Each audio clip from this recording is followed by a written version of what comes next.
Un meurtre sauvage. De nombreux suspects et des éléments contradictoires. Mais le département médico-légal est sûr d'une chose. Le meurtrier connaissait la victime. Et cette certitude fournit dès le départ un avantage aux enquêteurs. Un tueur en série rôde et la police n'a aucune piste. Jusqu'à ce qu'un enquêteur remarque ce que personne d'autre n'avait vu. Une empreinte digitale sur la peau de l'une des victimes. Mais encore faut-il trouver le moyen de la prélever. Bonjour, je suis heureux de vous retrouver sur ce plateau pour suivre ensemble deux nouvelles affaires des enquêtes impossibles. Dans la première, une jeune fille rêve de donner libre cours à ses projets artistiques. À 19 ans, ses choix ne sont pas encore fixés. Sera-t-elle mannequin, chanteuse ou comédienne? En attendant les opportunités, elle exerce le métier de serveuse dans un bar de nuit. Mais sa beauté n'attire pas que les regards des garçons de son âge. Pour beaucoup de jeunes femmes, il est difficile de résister à l'attrait de la scène, des salles de spectacle et des arts. Âgée de 19 ans, Heather Stigliano pensait avoir tout ce qu'il fallait pour réussir. Elle aimait poser, défiler et monter sur scène. Elle avait aussi une voix superbe. Après le lycée, Heather entend bien faire carrière, mais elle décide finalement de remettre ses rêves de gloire à l'année d'après pour faire plaisir à sa mère.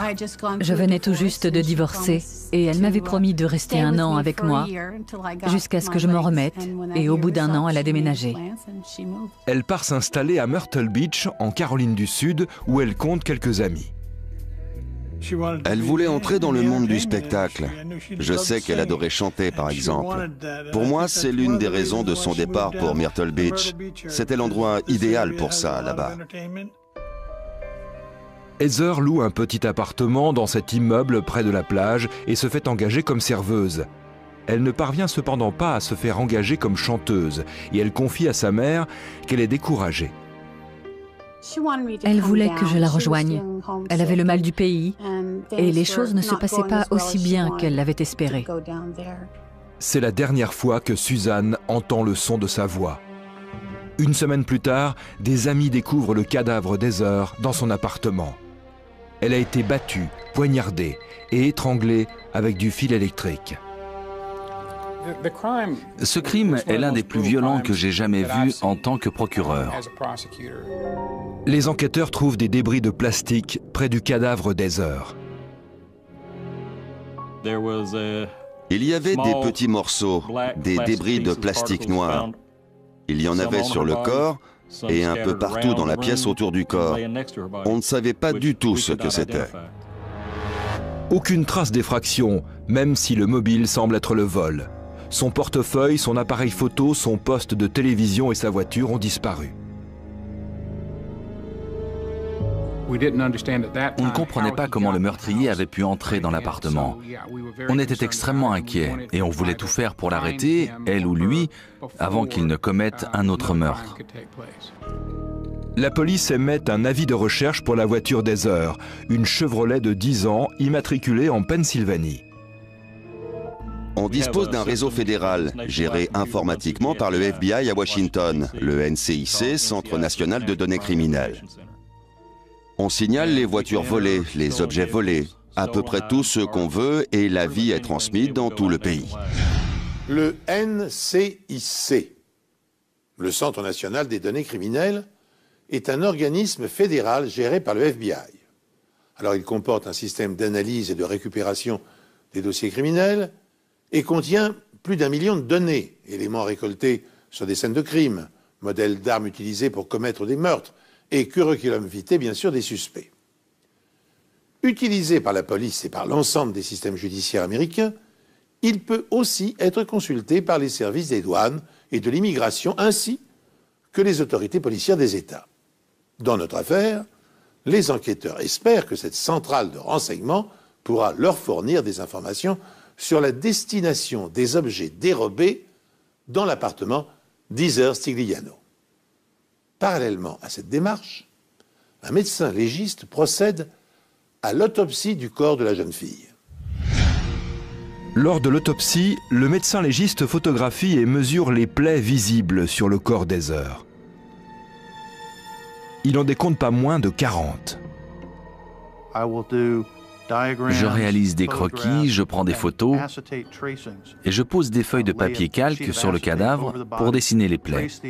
Ces feuilles sont ensuite conservées comme pièces à conviction. À partir de l'état de décomposition du corps, le docteur Downs estime que la mort d'Heather remonte à 1 semaine. Le corps a reçu plusieurs coups de couteau post-mortem. Certaines blessures avaient certainement été infligées lors des tout derniers instants avant sa mort. Et il était évident que le meurtrier avait utilisé au moins 3 méthodes différentes pour la tuer, parce qu'elle avait aussi du fil électrique autour du cou. Le médecin légiste découvre également une marque de chaussures ensanglantées sur le t-shirt d'Heather et des entailles qui ressemblent à des coups de couteau sur le haut de la nuque. Dans les 2 cas, cela voudrait dire que le meurtrier a tenté de la plaquer au sol. En revanche, le kit de viol ne révèle la présence d'aucun ADN masculin. Un médecin légiste essaie toujours de déterminer du mieux qu'il peut ce qui a pu arriver à la victime. Dans une affaire comme celle-là, le meurtre d'une jeune femme, on fait absolument tout notre possible pour répondre à ces questions. Sur la scène de crime, les enquêteurs découvrent tout de même un indice très intéressant. L'individu a placé un oreiller sous la tête d'Heather. Mais curieusement, aucune trace de sang. Moi, il avait été placé là bien plus tard. Je dirais même après le meurtre. Et apparemment, le meurtrier connaissait sa victime. Sur la scène de crime, les enquêteurs découvrent plusieurs indices concernant l'identité du meurtrier d'Heather Stigliano. Ils constatent qu'il est revenu sur les lieux pour tenter de nettoyer l'appartement. On a retrouvé du sang à plusieurs endroits, mais il est certain que quelqu'un avait tenté de tout effacer, les taches et tout le reste. Un technicien de la police scientifique applique un produit chimique, du noir amido, dans la salle de bain et sur le sol de la cuisine. On l'utilise sur toutes les scènes de crime. C'est un produit qui réagit au contact du sang séché. Il révèle par exemple des traces de pas partiellement visibles ou même totalement invisibles. Quelques secondes après son application, plusieurs empreintes de chaussures apparaissent. Des traces de chaussures de sport, pointure 45. Et ce sont les mêmes empreintes que celles retrouvées sur le t-shirt d'Heather. Maintenant, on sait qu'elles appartiennent au meurtrier. Ça fait beaucoup de bien de trouver ce genre de preuves aussi bien pour l'enquête qu'intérieurement. En quête de suspects, les enquêteurs interrogent les amis d'Heather, ses collègues et connaissances. Et ils sont très nombreux. Elle était très avenante. Elle adorait être avec ses amis. En fait, elle aimait beaucoup avoir du monde autour d'elle. La police découvre qu'Heather avait un ex-petit ami, Jack Norton, un pilote stationné sur la base aérienne de Pope, non loin de là. Heather vivait des moments difficiles et elle voulait se réconcilier avec lui. On ne savait pas s'ils s'étaient remis ensemble, mais si c'était le cas, ils auraient très bien pu se disputer à nouveau avec les conséquences que l'on connaît. Les enquêteurs s'adressent aux autorités militaires pour savoir où Norton était stationné la semaine où Heather a été tuée. Là-bas, on nous a dit qu'il était parti en mission. Il n'était pas là au moment des faits. Cette semaine-là, Norton était en Arabie Saoudite. Il est donc rayé de la liste des suspects. La famille d'Heather indique alors aux enquêteurs qu'elle a eu des problèmes avec un homme lors de la fête d'Halloween, plusieurs jours avant le meurtre. Elle dit même qu'un capitaine de l'armée de l'air du nom de Robert Dolan l'aurait agressée sexuellement au cours de la fête. Elle avait un peu trop bu ce soir-là. Et elle m'a raconté qu'elle pensait avoir été violée par le mari de l'une des invitées, alors qu'elle avait plus ou moins perdu connaissance. Je crois qu'il était dans l'armée de l'air depuis près de 17 ans et qu'il avait 3 enfants. Et c'était un bon mobile parce que si on la prenait, ça aurait sans doute brisé sa carrière. La police suspecte également la femme du capitaine Dolan. On a eu l'impression que Carol avait entendu dire qu'Heather allait porter plainte après l'agression sexuelle de son mari. Et évidemment, ça lui donnait une bonne raison d'avoir soit commis elle-même cet homicide pour tirer son mari d'affaires, soit de l'avoir mis au courant pour qu'il s'en charge lui-même, à moins qu'ils n'aient fait le coup tous les deux. Néanmoins, Heather n'a jamais porté plainte contre lui. Lors de l'interrogatoire, le capitaine Dolan et sa femme se montrent très coopératifs et laissent la police prendre leurs empreintes. J'ai comparé leurs empreintes digitales à celles retrouvées sur la scène de crime, mais aucune d'entre elles ne correspondait. On ne pouvait l'inculper de quoi que ce soit, mais on n'était pas sûr pour autant qu'il soit innocent. Les enquêteurs identifient alors un quatrième suspect, Chris Harkins, un ami d'Heather. Il lui est arrivé de séjourner chez elle lorsqu'il venait à Myrtle Beach pour ses affaires. Après avoir interrogé Chris, on a découvert qu'ils étaient juste amis, qu'ils n'avaient pas de relations sexuelles. Il n'y avait rien entre eux. En outre, Harkins a un alibi. Il était à Lexington, en Caroline du Sud, à 250 km de là, le jour du meurtre d'Heather. Au point où nous sommes parvenus dans cette enquête particulièrement complexe, permettez-moi d'en résumer brièvement les faits. Heather Stigliano, une jeune femme de 19 ans, artiste en herbe, est sauvagement assassinée dans l'appartement qu'elle loue dans une station balnéaire de Caroline du Sud. Elle a été frappée de 40 coups de couteau et étranglée à l'aide d'un fil électrique. Puis, un oreiller a été déposé sous sa tête, ce qui laisse penser à un psychologue comportementaliste qu'Heather connaissait son agresseur. Grâce à l'emploi du noir amido, qui colore en bleu foncé les protéines présentes dans le sang, des marques de semelles de chaussures de sport de taille 45 ont pu être prélevées sur le sol. 4 suspects potentiels ont été provisoirement disculpés. Jack Norton, un ex-petit ami pilote de chasse qui se trouvait en Arabie Saoudite au moment du meurtre. Robert Dolan et sa femme Carol. Dolan avait harcelé sexuellement la jeune femme quelques jours plus tôt et sa femme aurait pu vouloir faire taire Heather. Mais leurs empreintes ne correspondent pas à celles recueillies sur la scène de crime. Enfin, Chris Harkins, un ami de la victime, mais lui aussi possède un alibi. Alors tandis que les policiers semblent dans l'impasse, une nouvelle information relance l'enquête.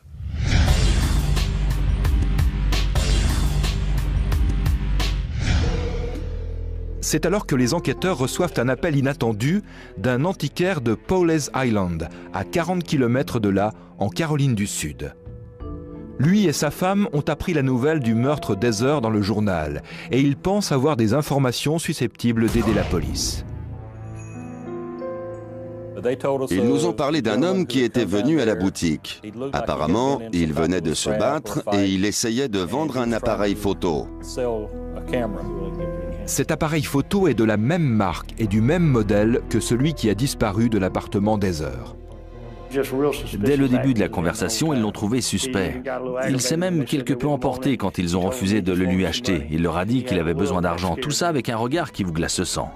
Il le décrit comme un homme blanc d'environ 35 ans, aux cheveux bruns. Il a même eu la présence d'esprit de noter son numéro de plaque minéralogique sur un gobelet. Elle était enregistrée au nom d'Heather Stigliano, notre victime. Je dois avouer qu'à ce moment-là, on a exulté. C'était un suspect de première importance. On avait enfin une piste solide dans cette affaire. Un antiquaire donne à la police le signalement précis de l'homme qui roulait avec la voiture d'Heather Stigliano. À partir de ce signalement, la police dresse ce portrait robot qu'il distribue à tous les journaux de la région. Et cela paie. Très vite, la police est contactée par les ouvriers d'une entreprise de bâtiment de Myrtle Beach. Ils savent qui se cache derrière ce portrait robot. Ils nous ont dit qu'un ouvrier du nom de James Whipple avait travaillé ici, peu avant de disparaître sans raison. Il n'avait jamais appelé, il n'avait jamais donné de nouvelles. Il était parti depuis maintenant une semaine, ce qui correspondait parfaitement à la chronologie. James Whipple a 38 ans et il a un casier judiciaire dans 4 États. Il avait déjà été condamné pour cambriolage, vol qualifié, utilisation illégale de véhicules et quelques petits larcins. Il avait même été condamné une fois ou deux pour conduite en état d'ivresse et refus d'obtempérer. 6 jours plus tard, la police retrouve Whipple à Melbourne, en Floride, au volant de la voiture d'Heather Stigliano. Tout le monde jubilait. En une journée, on avait retrouvé à la fois le suspect et la voiture. Mais quel lien, s'il y en a un, Whipple peut-il avoir avec Heather Stigliano? Les enquêteurs découvrent que Whipple connaissait l'ami d'Heather, Chris Harkins. Ils avaient travaillé ensemble dans le passé. Mais c'était l'unique lien que Whipple avait eu avec Heather à l'époque. Ils s'étaient brièvement rencontrés, puis il était parti avec Chris. Il n'y avait aucun autre lien entre Heather et Whipple. La voiture d'Heather renferme une véritable mine d'indices. J'ai découvert bien plus de choses que je ne l'espérais. J'ai effectué mes fouilles de manière méthodique, en commençant par l'extérieur, puis l'intérieur. Sous le siège avant, les enquêteurs trouvent un couteau scie tordu, un fer à repasser brisé, une paire de chaussures de sport pour hommes et des vêtements tachés de sang. Ils confient le couteau au médecin légiste, le docteur Jamie Downs. Lorsque j'ai eu ce couteau-ci entre les mains, j'ai regardé l'écartement de ses dents. Les pointes du couteau dépassaient, et j'ai remarqué qu'elles étaient placées à intervalles réguliers, ce qui correspondait parfaitement. Le docteur Downs compare ensuite la taille des dents aux marques de couteau sur la peau d'Heather. Une fois encore, tout correspond. Toutes les écorchures au niveau de sa nuque, juste derrière l'oreille, ne dépassaient pas 1 centimètre et correspondaient parfaitement au couteau que possédait le suspect. Le docteur Downs s'intéresse également au fer à repasser trouvé en possession de Whipple et conclut qu'il a également été utilisé lors du meurtre. Steve Derrick veut alors déterminer si les débris de plastique noir trouvés sur la scène de crime proviennent bien de ce fer à repasser. À partir de là, c'est devenu un vrai puzzle. Une fois que tout a été photographié, on a commencé à recoller tous les morceaux entre eux. Après plusieurs essais et quelques erreurs, Derrick constate que les morceaux s'emboîtent parfaitement. Les morceaux retrouvés sur les lieux et le fer à repasser dans la voiture prouvaient la présence de Whipple sur la scène de crime. Les enquêteurs examinent également les chaussures de sport trouvées en possession de Whipple. C'est du 45, soit la même pointure que les empreintes de chaussures trouvées dans le sang sur la scène de crime. Steve Derrick utilise de la poudre dactyloscopique rouge ordinaire pour obtenir l'empreinte de la chaussure droite, avant de l'appliquer sur un transparent.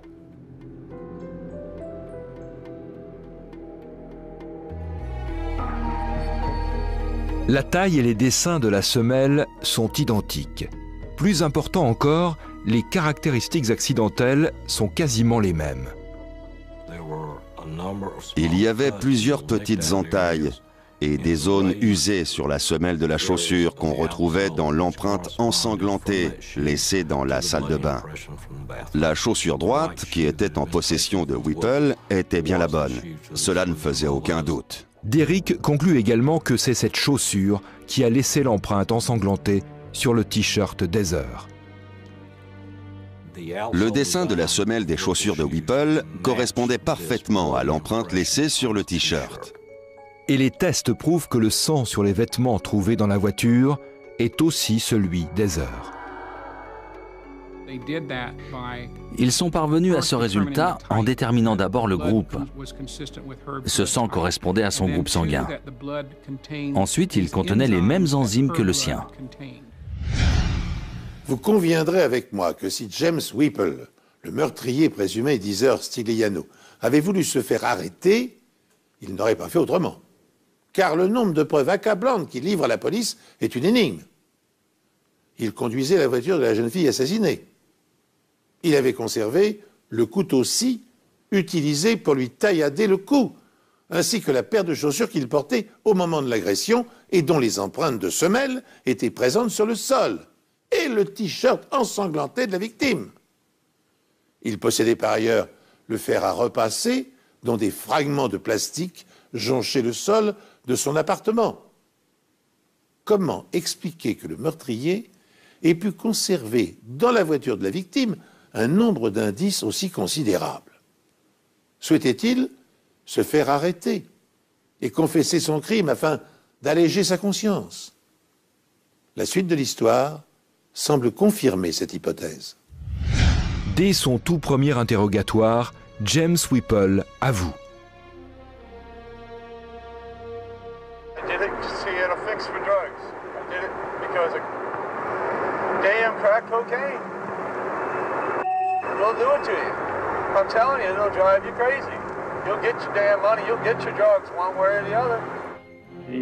Il m'a avoué que c'était bien lui le meurtrier, et il a même ajouté qu'il méritait la peine de mort pour ce qu'il lui avait fait.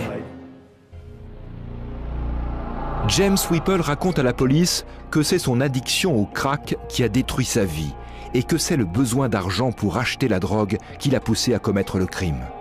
La famille et les amis de la victime ne pourront pas vivre normalement tant que justice n'aura pas été faite. Sa famille nous a confirmé qu'il avait de réels problèmes de drogue et qu'il n'arrivait pas à supporter l'idée d'avoir perdu sa femme, son mariage, ses enfants et tout le reste à cause de ça. Selon eux, il ne contrôlait plus rien. Whipple connaît Heather Stigliano. Il sait aussi qu'elle travaille comme serveuse et qu'elle a donc forcément de l'argent liquide chez elle. Il savait qu'elle travaillait dans un restaurant, qu'elle avait de bons pourboires quasiment tous les soirs. L'accusation est convaincue que Whipple est allé chez Heather pour une seule et unique raison, l'argent. Il demande à la jeune femme si par hasard son ami Chris est là, sans doute une ruse pour savoir si elle est seule. Heather lui répond qu'elle peut lui donner son numéro et l'invite à entrer quelques instants. Whipple, qui a pris de la drogue à ce moment-là et a un grand besoin d'argent, en profite pour se jeter sur elle. Il la frappe avec le fer à repasser, faisant au passage voler en éclats la partie en plastique. Puis il l'étrangle.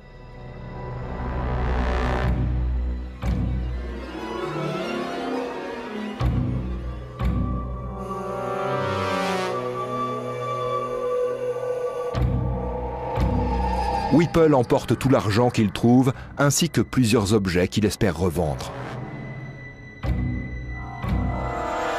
Avant de repartir avec la voiture de Heather. Le lendemain, Whipple raconte qu'il est revenu chez Heather pour nettoyer l'appartement.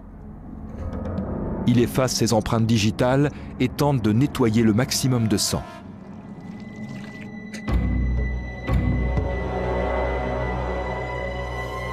Mais il a oublié le t-shirt et les empreintes de chaussures. Avant de partir, Whipple place l'oreiller sous la tête d'Heather comme pour s'excuser de son geste. Il prend également le soin d'emporter le fer à repasser et le couteau, retrouvés par la suite en sa possession. Mais voilà, il va commettre l'erreur de tout de suite vouloir revendre l'appareil photo à un antiquaire, celui-là même qui va prévenir les autorités. On n'achète pas d'appareil photo.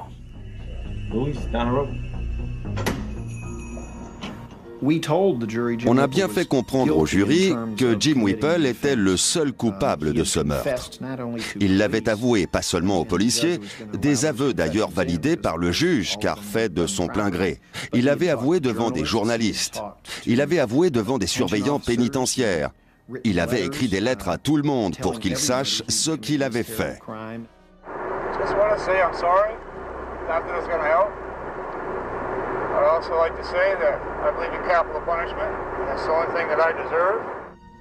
Je n'ai jamais vu une personne suspectée de meurtre se confesser comme ça et réclamer la peine capitale en le répétant aussi souvent. James Whipple est reconnu coupable de meurtre avec préméditation, mais il n'est pas condamné à la peine capitale. Au lieu de cela, il est condamné à perpétuité sans possibilité de libération conditionnelle. Je crois que c'est la seconde fois au cours de ma carrière que je vois un crime aussi horrible. En termes de blessures infligées à la victime, toutes les souffrances qu'elle a dû endurer et toute la violence qu'il a déchaînée sur elle pour la tuer. Je mérite cette peine à laquelle vous m'avez condamné. Je regrette terriblement ce que j'ai fait et j'aimerais tellement qu'elle soit encore là, ou même prendre sa place, mais je ne peux pas. La police scientifique a non seulement identifié le coupable, mais elle a aussi révélé toute l'horreur de cet homicide. James Whipple souhaitait mourir. Et durant son procès, les membres du jury l'ont effectivement reconnu passible de la peine capitale. Mais le juge l'a épargné, préférant lui infliger une peine de prison à perpétuité. À l'annonce du verdict et de la sentence, Whipple a adressé un message à la mère de la victime. « J'ai honte pour tout ce que j'ai fait. Je suis désolé pour la douleur que j'ai causée à votre famille », lui a-t-il écrit avant de rejoindre le pénitencier dans lequel il a été incarcéré pour de très très longues années. Le besoin d'argent pour acheter du crack a motivé son acte abominable. La consommation de cette drogue provoque des effets et des conséquences similaires, mais plus brefs et plus violents encore que ceux de la cocaïne. Elle provoque une forte stimulation mentale, une impression de rêve, et s'achève par une dépression brutale qui appelle bien sûr une nouvelle prise. Sur le long terme, les personnes toxicodépendantes au crack sont exposées aux crises cardiaques, aux détresses respiratoires, aux accidents vasculaires cérébraux, aux crises d'épilepsie et aux troubles gastro-intestinaux. Elles sont également sujettes à des hallucinations et à des psychoses paranoïaques, voire un état suicidaire. Pour autant, vous l'aurez compris, les effets dévastateurs que provoque cette drogue ne peuvent d'aucune manière justifier les actes criminels. Si de futurs malfrats suivent cette émission, j'espère qu'ils y réfléchiront à deux fois avant de passer à l'acte. En effet, depuis une trentaine d'années maintenant, toute une batterie de nouvelles technologies est mise au service de la police scientifique.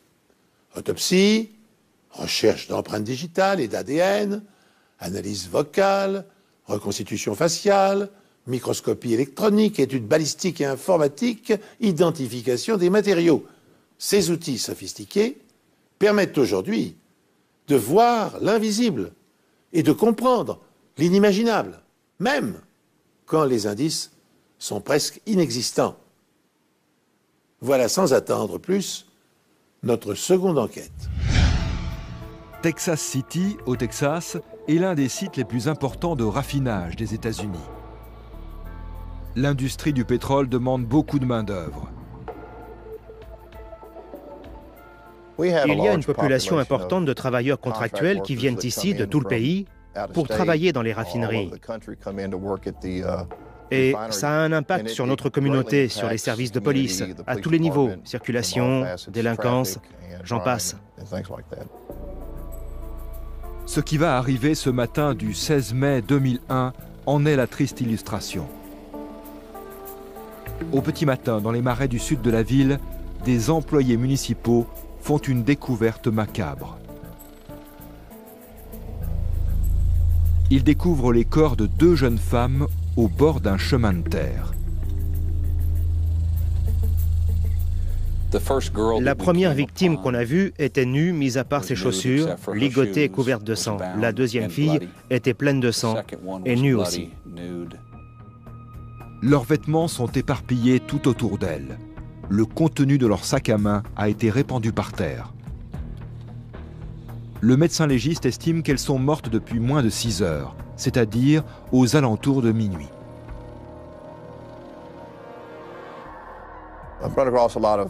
J'ai vu beaucoup de personnes mortes et j'ai vu des tas d'homicides depuis, mais je n'ai jamais rien vu de tel.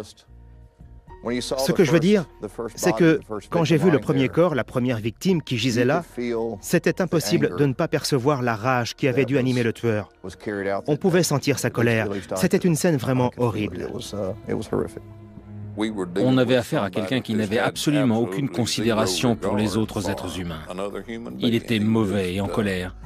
C'est ce que j'ai pensé immédiatement. Les deux jeunes femmes sont identifiées. Il s'agit de Dana Feazell, 31 ans, et Camille Kelleman, 32 ans. La police découvre que ce sont deux prostituées. Je pense que ma sœur était maniaco-dépressive et qu'elle n'a pas bénéficié de l'aide dont elle aurait eu besoin. Alors elle s'est tournée vers les médicaments. Elle pratiquait l'automédication.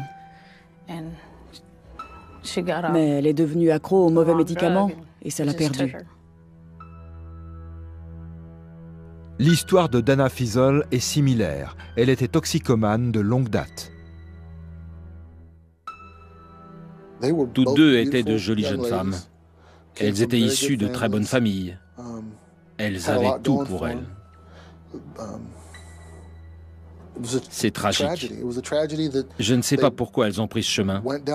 Personne ne le saura sans doute jamais. Quand on est arrivé, on a constaté à quel point l'endroit était sauvage, avec toute cette végétation, les serpents, les coyotes et les insectes. Pour nous, c'était impossible d'inspecter toute la zone pour rechercher d'autres victimes éventuelles. Les gardes-côtes mènent alors une recherche aérienne. Heureusement, il n'y a pas d'autres victimes. Les enquêteurs inspectent le périmètre, à la recherche d'indices permettant d'identifier le tueur.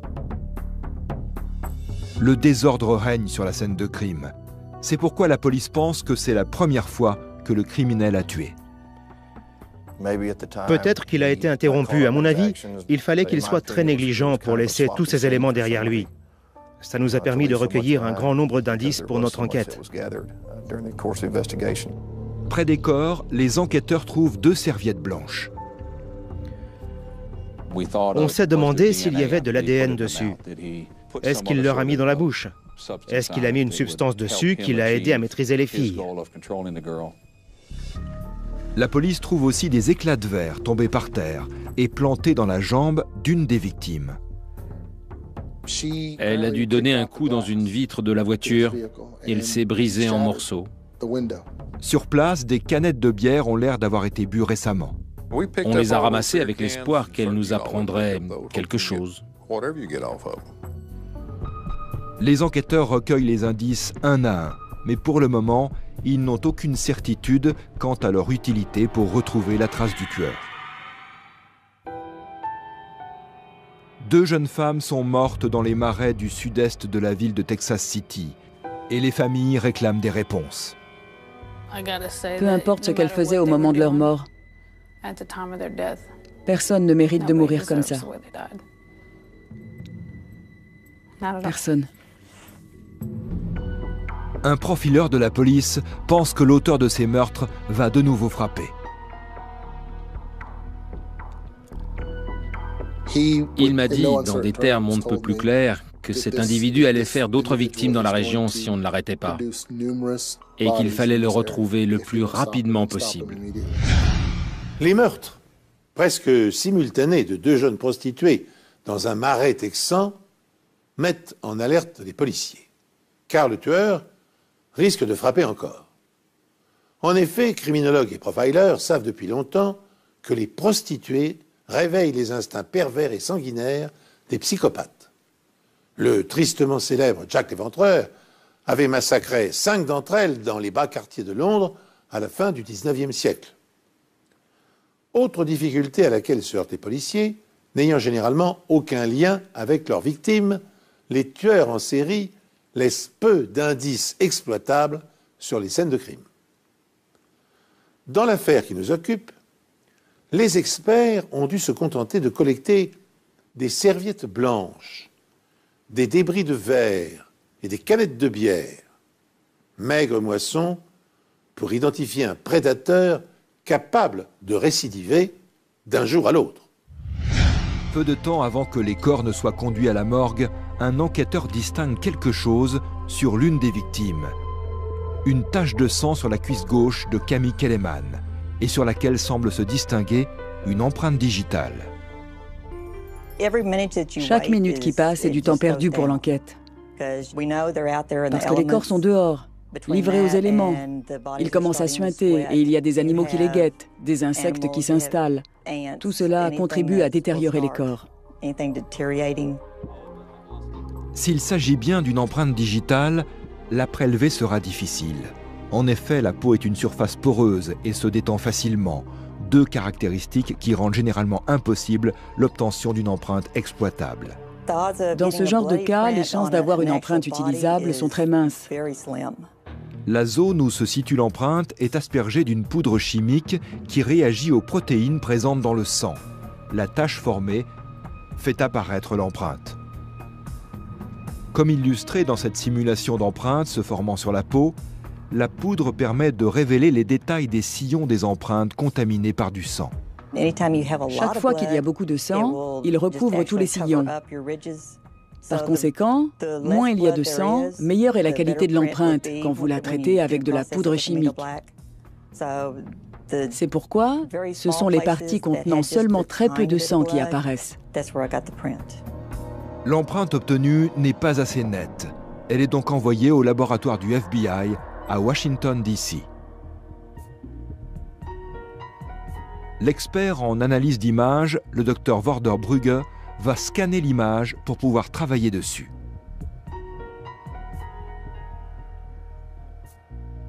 La texture de la peau au niveau de la cuisse de la victime a obscurci l'empreinte. Il y avait deux reliefs différents à traiter dans ce cas-là. D'abord, il y avait le motif de l'empreinte digitale elle-même, qui est très spécifique. Ensuite, le dessin de la peau, qui est différent de l'empreinte digitale. À l'aide d'un logiciel, le docteur Brugge va d'abord devoir identifier le motif de la peau de la victime pour pouvoir ensuite en enlever le maximum possible. On procède par tâtonnement. Ce n'est pas très différent de ce que fait un archéologue lorsqu'il se sert d'un pinceau minuscule pour enlever méticuleusement la saleté, le sable ou la terre, jusqu'à révéler l'objet d'origine, plutôt que d'y aller directement au marteau et au burin. L'ordinateur va permettre de discerner les motifs répétés de l'épiderme de la victime.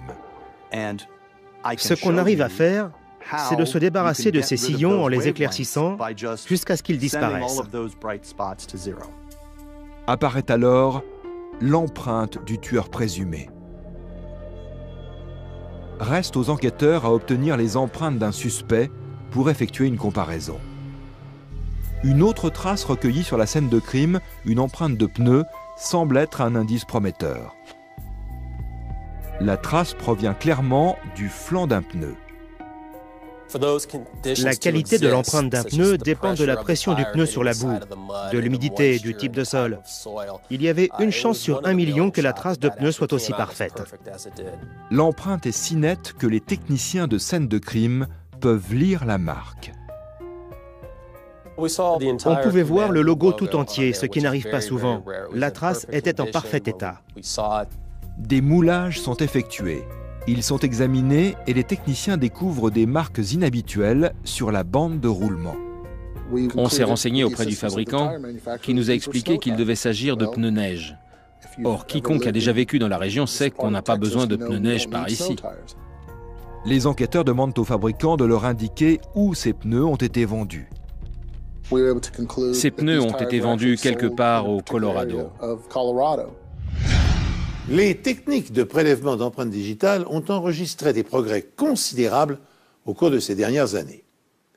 Des poudres révélatrices à l'emploi de lumière forte et colorée en passant par les chambres de fumigation de colle forte, on arrive même aujourd'hui à révéler des empreintes anciennes ou exposées à l'eau.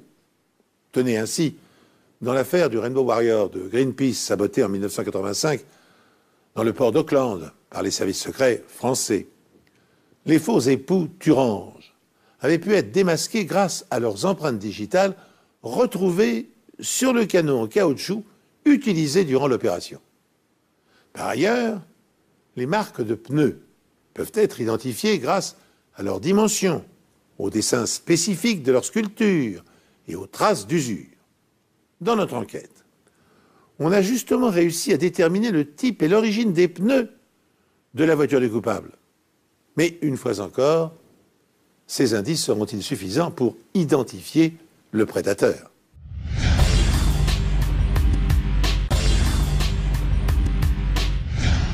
À ce moment-là, je me suis demandé comment on allait pouvoir retrouver le tueur. C'était comme chercher une aiguille dans une botte de foin. Face au meurtre de 2 prostituées, la police du Texas pense avoir affaire à un tueur en série potentiel. Pour moi, c'est un monstre. Je pense qu'on a tous pris la mesure du problème. On savait que ça se reproduirait si on tardait à l'attraper. On aurait une autre affaire de meurtre à résoudre. Les enquêteurs parlent avec des prostituées du quartier pour glaner des informations. Elles ont tout un tas d'infos sur ce qui se passe. Quand vous avez de bonnes relations avec elles, c'est incroyable la quantité de choses qu'elles peuvent vous dire. Elles savent tout ce qui se passe dans la rue. C'est ainsi qu'ils apprennent un fait capital. Une prostituée du quartier leur dit s'être fait agresser 3 jours avant les meurtres. Elle a été conduite jusqu'au même endroit et traitée de la même façon que les autres filles ont été traitées, d'après ce que l'on suppose. Elle déclare que l'homme a essayé de lui attacher les mains dans le dos avec du ruban adhésif à usage médical et de la bâillonner avec une serviette blanche.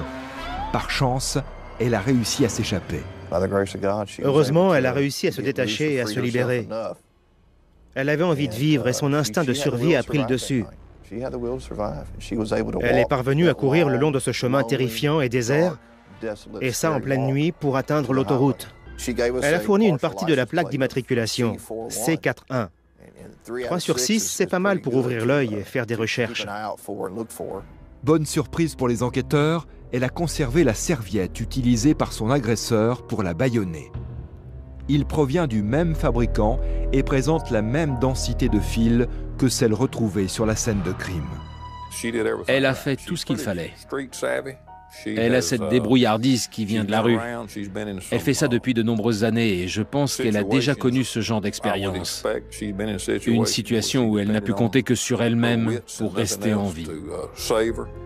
La police quadrille la zone, à la recherche d'un homme et d'une voiture correspondant au signalement. Le fichier des immatriculations fournit une longue liste de véhicules à vérifier. On a interpellé plusieurs hommes de type hispanique conduisant une petite voiture blanche. Et on les a conduits au poste. On a prélevé leur ADN, on a pris des photos de leurs pneus, on a étudié la moindre piste. 3 jours plus tard, l'enquêteur Paul Edinburgh se rend au poste de police quand il croise un véhicule suspect qui se dirige vers la sortie de la ville. J'ai regardé vers la droite et il y avait une petite voiture blanche à 4 portes. Ça a attiré mon attention et j'ai vu que le numéro de la plaque commençait par C41. Je crois que là, mon cœur s'est arrêté. Edinburgh oblige le véhicule à se garer sur le bas-côté. Le conducteur est José Castillon, 30 ans, employé d'une maison de retraite. J'ai vu son avant-bras avec le tatouage du poignard et l'espace de 2 ou 3 secondes, je suis resté sidéré. Parce qu'à ce moment-là, je me suis rendu compte que cet homme était celui que tout le monde recherchait. Fait intéressant, le beau-père de Castillon était un agent de police du Texas. L'unique démêlé de Castillon avec la justice concerne une condamnation pour un délit mineur pour lequel il n'a pas fait de prison. Interrogé, Castillon nie être impliqué dans les 2 meurtres. Il est arrivé récemment au Texas. Il est originaire du Colorado où il a acheté des pneus neige de la même marque que celle qui a été identifiée sur la scène de crime. Il y avait une très grande ressemblance entre les empreintes de pneus laissées par le véhicule de l'accusé et les moulages faits sur la scène de crime, tant au niveau des motifs que des dimensions, que du logo lui-même. Les enquêteurs remarquent que la lunette arrière de la voiture de Castillon est cassée. Les éclats de la vitre sont comparés à ceux retrouvés sur l'une des victimes. L'indice de réfraction, qui mesure la vitesse à laquelle la lumière traverse le verre, est identique dans les deux cas. Enfin, les enquêteurs comparent les empreintes digitales de Castillon à l'empreinte ensanglantée retrouvée sur la cuisse de l'une des victimes. Elle correspond à celle du majeur de sa main droite. Ça a été un grand moment, le moment où tout s'est joué, parce qu'on avait un dossier solide et il n'y avait plus qu'à passer le relais à la justice. On tenait notre homme, il n'y avait plus de doute possible. 2 jours après la mort de Dana Fiesel et de Camille Kelleman, José Castillon est inculpé de meurtre. Mais le procureur cherche à découvrir son mobile. Les enquêteurs pensent que les canettes de bière collectées sur la scène de crime ont été bues par le suspect et qu'il était ivre. Avec les codes barres, on a demandé aux fabricants de retrouver à qui les canettes avaient été vendues. Et c'est comme ça qu'on est remonté jusqu'à cette épicerie. Grâce au témoignage d'une prostituée, le tueur en série a pu être identifié et arrêté. Il se nomme José Castillon. Il porte un tatouage sur l'avant-bras droit. Sa voiture correspond à celle décrite par le témoin. Elle est équipée de pneus neige dont l'empreinte est identique à celle recueillie sur la scène de crime. Une de ces empreintes digitales coïncide avec la marque prélevée sur la cuisse d'une victime. Enfin, pour ne laisser aucune place au doute raisonnable et emporter l'adhésion unanime des membres du jury, lorsque le procès aura lieu bien sûr, les enquêteurs s'efforcent de démontrer que les canettes de bière trouvées près des cadavres ont bien été achetées et consommées par le suspect. Le registre informatique du magasin révèle qu'un homme a acheté ces bières la nuit où ont eu lieu les meurtres. Grâce au reçu, les enquêteurs ont l'heure à laquelle le pack de bière a été acheté. De plus, le client a payé par chèque. Le chèque est d'un montant de 19,68 $ et il est signé José Castillon. Qu'en est-il des serviettes blanches? Castillon travaille dans une maison de retraite où l'on utilise quotidiennement des centaines de serviettes blanches. Ils nous ont conduits dans la buanderie. On a fouillé, on a trouvé des serviettes. Elles étaient identiques, du même fabricant. Elles avaient la même épaisseur de fil. Le lien était indiscutable. D'après l'accusation, José Castillon aurait fait monter les 2 victimes dans sa voiture en même temps. Ensuite, il a jeté négligemment ses canettes de bière par terre. Le code barre prouve que Castillon les a achetées. Castillon aurait ensuite ligoté les 2 femmes, avant de les bâillonner à l'aide des serviettes volées sur son lieu de travail. Pour tenter de s'échapper, l'une des jeunes femmes a donné un coup dans la vitre arrière de la voiture et l'a brisée. C'est à ce moment-là que des éclats de verre sont rentrés dans sa jambe. Après les meurtres, entraînant les corps dans l'herbe, Castillon a laissé son empreinte digitale sur la cuisse de Camille Kelleman. De plus, en quittant les lieux, il a laissé les empreintes de ses pneus dans la terre humide. Je ne peux pas imaginer. Je n'ai pas envie d'imaginer ce qu'elles ont vécu. Elles sont sans doute sorties en se disant qu'elles allaient s'amuser et faire la fête. Mais elles sont montées dans la mauvaise voiture. Elles étaient amies, elles sont montées dans une voiture et l'une des 2 a vu l'autre mourir sous ses yeux.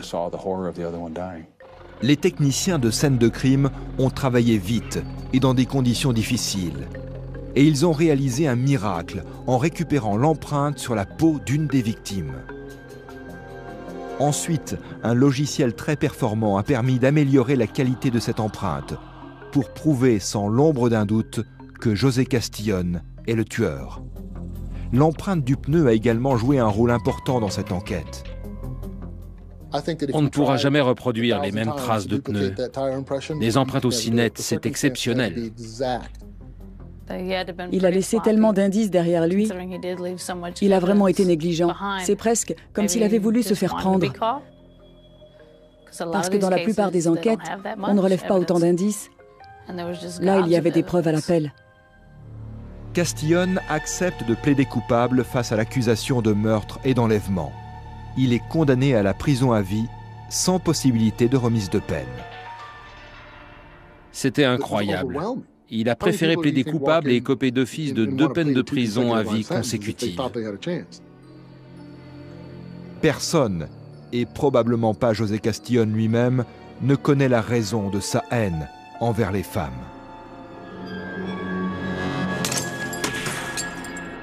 Je ne peux m'appuyer que sur ce que le psychiatre nous a expliqué lorsqu'on l'a rencontré. Ça aurait commencé par un besoin de contrôle, de domination, une haine envers les femmes. Et il a dit que ça se manifestait d'abord par des actes de violence mineure, mais que ça se transformait peu à peu en quelque chose de plus brutal. Et puisqu'il avait franchi un pas et tué, ça ne pouvait aller qu'en empirant. La nature de ces crimes indique qu'il aurait pu devenir un tueur en série. Mais l'excellent travail des techniciens de scène de crime et la technologie qui a contribué à obtenir l'empreinte ont fourni toutes les preuves nécessaires pour l'empêcher de faire d'autres victimes.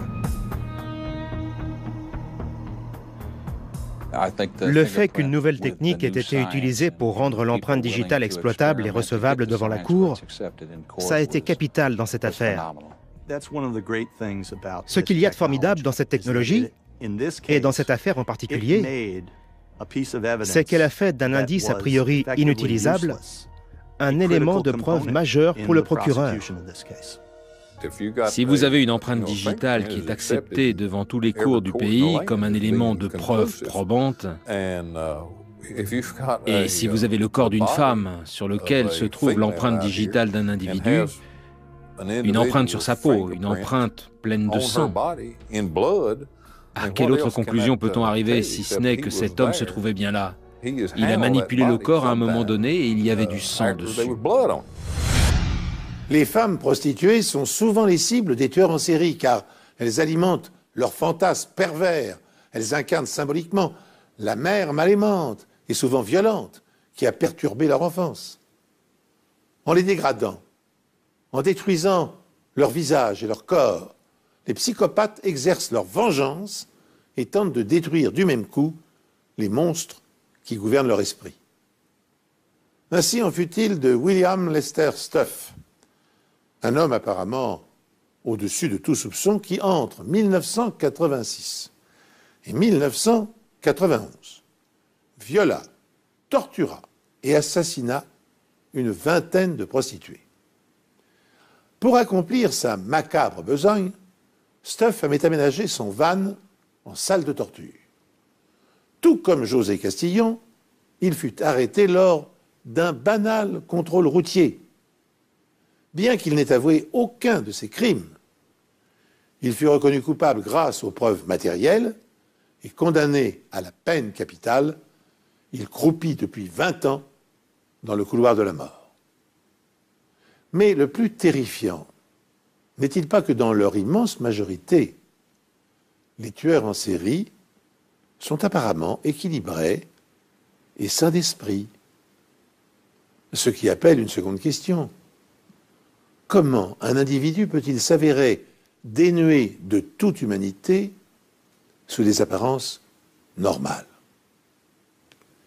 Eh bien, c'est sur cette question que s'achève cette émission. Merci de l'avoir suivi en ma compagnie. Je vous donne rendez-vous très prochainement sur cette antenne pour un nouvel épisode des Enquêtes Impossibles.